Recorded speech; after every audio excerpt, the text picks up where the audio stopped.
នេះគឺជារបៀបបង្កើត QR code តាមរយៈទូរស័ព្ទដៃងាយៗដែលបងប្អូនអាចធ្វើតាមខ្ញុំបានត្រឹមតែ1នាទីតែប៉ុណ្ណោះសម្រាប់លោកគ្រូអ្នកគ្រូដែលមានតម្រូវការព្រាងកៅស៊ូតូចធំឬក៏ sticker បបិទនិងមានលូកៅស៊ូតុបតែងឋានៈធ្វើអក្សរផុសលើង LED /LED និង design menu design banner និងដំឡើងជួល25ខេត្តក្រុងនិងផ្សាយបាន25ខេត្តក្រុងសម្រាប់លោកគ្រូអ្នកគ្រូដែលមានតម្រូវការអាចទាក់ទងបានតាមរយៈលេខ Telegram ឬមួយក៏ Facebook Page ខាងលើបាទសូមអរគុណចឹងជំហានដំបូងយើងចូលមកកាន់ទូរស័ព្ទដៃរបស់យើងតមកទៀតយើងចូលទៅកាន់កម្មវិធី Google ព្រោះយើង search ពាក្យថា Adobe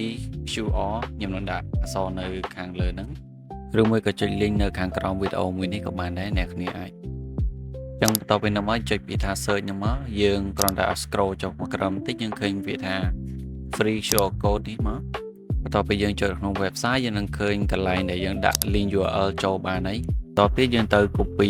URL របស់ link account ផ្សេងៗដែលគ្នាចង់ដាក់មកសម្រាប់ខ្ញុំចូលទៅក្នុង page Facebook តមកខ្ញុំចុចទៅលើពាក្យថា profile ហ្នឹងមក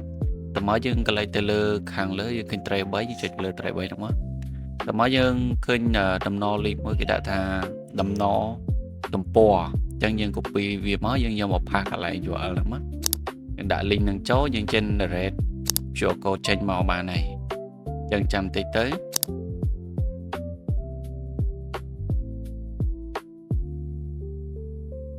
ចឹងបន្ទាប់ពីយើង generate រួចយើងនឹងបង្ហាញ QR code មួយអញ្ចឹងយើងអាច scan តេស្តបានឬមួយក៏យើងចុច download ប៉ុន្តែយើងអាចដូរទម្រង់បែបបទនៃ QR code របស់យើងបានដូចនេះអញ្ចឹងវាចេញជារាងមួជារាងចុចហើយនឹងមួយទៀតយើងអាចដូរពណ៌បានខៀវក្រហមលឿងបៃតងអញ្ចឹងទៅអញ្ចឹងបន្ទាប់ពីយើងសេរីរួចយើងអាចចុចពាក្យថាទាញយកប៉ុន្តែមុននឹងទាញយកយើងអាច sign in នៅក្នុង account នេះ Adobe Express នោះសិនទៅទើបយើងអាចទាញយកបានតែសម្រាប់ខ្ញុំ screenshot យកតែម្ដងខ្ញុំអត់ចាំ sign in នេះទេ